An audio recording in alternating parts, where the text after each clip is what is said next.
सीधे आपको लखनऊ का रुख करवाते हैं। मुख्यमंत्री योगी आदित्यनाथ यहाँ क्या कुछ कह रहे हैं, सुनवाते हैं। हिस्सा बनाने के लिए अत्यंत महत्वपूर्ण है। हमारी ऋषि परंपरा ने हमेशा से इसको महत्व दिया है और इसीलिए जब हम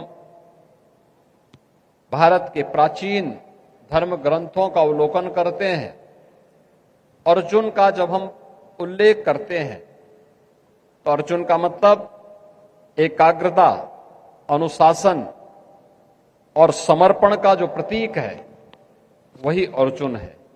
यानी खेल के लिए इन भावनाओं का महत्व अपने आप में ही हम सबके सामने उतना ही महत्व रखता है। जब हम मल्ल युद्ध की बात करते हैं तो बलराम जी और भीम जी का भी उल्लेख हम लोगों को स्मरण हो पड़ता है। यानी बलराम जी का मतलब शक्ति और संतुलन का प्रतीक। गदा युद्ध में शक्ति भी है, रणनीति भी है, पराक्रम भी है। और आज मुझे प्रसन्नता है कि डबल इंजन सरकार खेल के इन प्राचीन विधाओं से प्रेरणा प्राप्त करते हुए ये सभी कार्यक्रम प्रभावी ढंग से आगे बढ़ाने का कार्य कर रही है। उत्तर प्रदेश जो भारत की आबादी का सबसे बड़ा राज्य है, 25 करोड़ की आबादी इस राज्य में निवास करती है। 25 करोड़ की आबादी में 56% आबादी ऐसी है जो हमारे पास एक वर्किंग फोर्स है, यानी युवा है।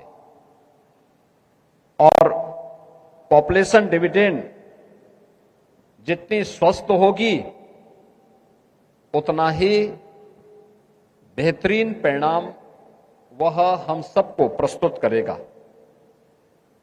खेल के मैदान में जो पाठ पढ़ाए जाते हैं वह पाठ्य पुस्तकों में मिलना कठिन होता है, क्योंकि वहां जो व्यावहारिक रणनीति खेल के बारे में, खेलकूद की गतिविधियों के बारे में बताए जाएंगे, वह सैद्धांतिक रूप से पुस्तकों में मिलना बहुत कठिन होता है।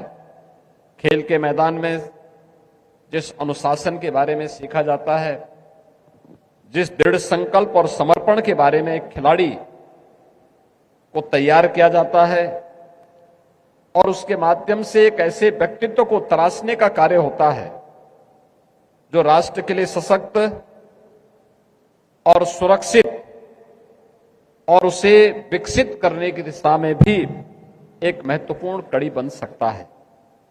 बैडमिंटन और टेनिस दोनों ही खेल में एकाग्रता भी चाहिए, त्वरित निर्णय की भूमिका भी इसमें उतनी ही महत्वपूर्ण होती है। खेल के माध्यम से सीखे गए